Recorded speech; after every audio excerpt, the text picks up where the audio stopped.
Welcome to a very special episode of the Weekly Grind, Yahoo's action sports rap show. I'm Erica Hosseini, and this is our final show for 2010, so we're going to take a look back at the top 10 biggest stories of the year in action sports. It was a year filled with triumph and tragedies, legends and lore, big moves, and of course, big wipeouts. But in the end, it was a year we won't soon forget, and here's 10 reasons why we aren't likely to forget 2010. We begin with number 10, which was a list of its own, that being the ever-swelling disabled list. In injuries, some of them very serious, became a major subplot of 2010. The year got off on a sour note when the traumatic blow to the U.S. Olympic snowboarding team when Kevin Pierce was critically injured during a halfpipe practice on the final day of 2009. Pierce remained in a coma for much of January, and his story rocked the entire snowboarding world. When his friend Danny Davis was injured weeks later, it seemed the U.S. snowboarding team was jinxed. But snowboarders weren't the only ones dealt setbacks in 2010. Over on the ASP, 2009 title contender Joel Parkinson suffered a gory foot laceration during a warm-up session in Australia and had to sit out much of the season. Then, just 2 weeks ago, Red Bull's Levi Lavallee was seriously injured while practicing for his New Year's Eve jump in San Diego. Lavallee had already set a new world record in practice, but had to cancel his public jump last week. Number 9 was Olympic bronze medalist Scotty Lago getting a lesson of dealing in with some serious limelight after he was TMZ'd up in Vancouver.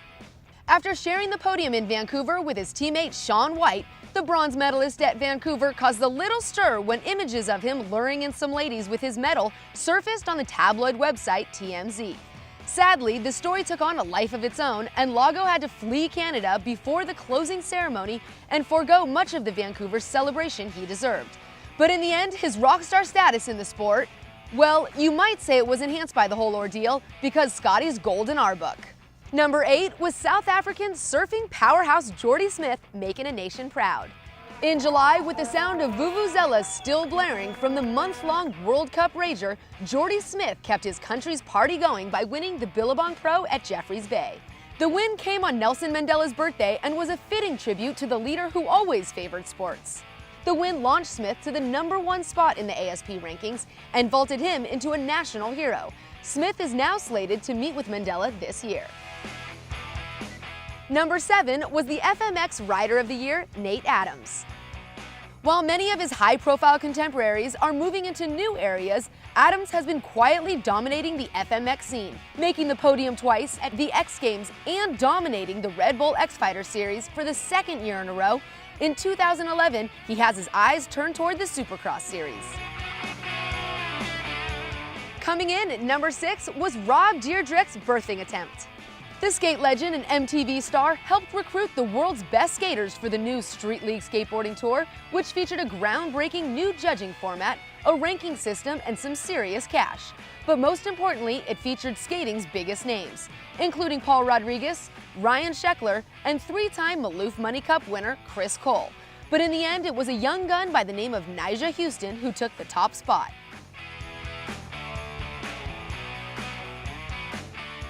In at number 5 is the rookie season to remember for motocross rider Ryan Dungey. Dungey became the first person ever to win both the indoor AMA Supercross and outdoor motocross series, a feat that's not likely to be repeated anytime soon. Along the way, he won 6 Supercross titles and dominated even more during the outdoor series, where he won 10 events. And there's little sign he'll be slowing down in 2011. The number 4 story was unfortunately as tragic as they come. It was the sudden death of 32-year-old surfing legend Andy Irons. Irons passed away in his hotel room while en route back to Hawaii. While the events surrounding his death are still being investigated, his loss had an instant and profound effect on the sport that he dominated for 3 years. Irons was the only one to truly challenge Kelly Slater's incredible reign. The two endured a high-pressure rivalry that lasted for years. The number 3 story of the year was Shaun White's gold medal run in Vancouver. White was coming into the halfpipe event as the favorite after winning the gold medal 4 years earlier. And after some serious top-secret training on his personal halfpipe, White lived up to the billing by unleashing a new variation of the move everyone was talking about, the double cork. His double McTwist 1260 secured his second gold medal in a row and made him one of the most popular athletes of the 2010 Olympic Winter Games.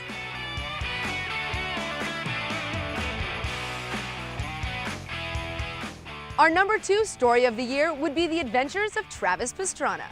The motocross legend turned television star spent the year cementing his place as the most famous stuntman in the world. Pastrana started on New Year's Eve with a record-setting jump in his rally car across the Long Beach Harbor. Racked up a couple X Games gold medals and then pulled another rally record for pulling the fastest time zipping up Mount Washington, proving once again there's nothing this guy can't do. He finished the year by letting everyone know he's headed to the NASCAR circuit. And our number 1 story of the year was the incredible 10th world title won by 38-year-old surfing legend Kelly Slater. After Slater handed the 2009 title over to Mick Fanning, many thought he'd be walking away in 2010, but we're sure glad he didn't. Slater's accomplishment is all the more impressive when you consider he turned pro back in 1990 and won his first title back in 1992. He's since broken virtually every record in the sport by being the youngest and oldest world champion. His winning percentage is still near its peak, and he's fending off surfers like Jordy Smith, who was 4 years old when Kelly won his first title. For the effort, Slater earned a 3% stake in Quicksilver, his sponsor, which is worth about a cool $20 million. Well, that's it for now. We hope you enjoyed it, and we'll see you next year. Until then, stick with GrindTV.com for all the latest in action sports news.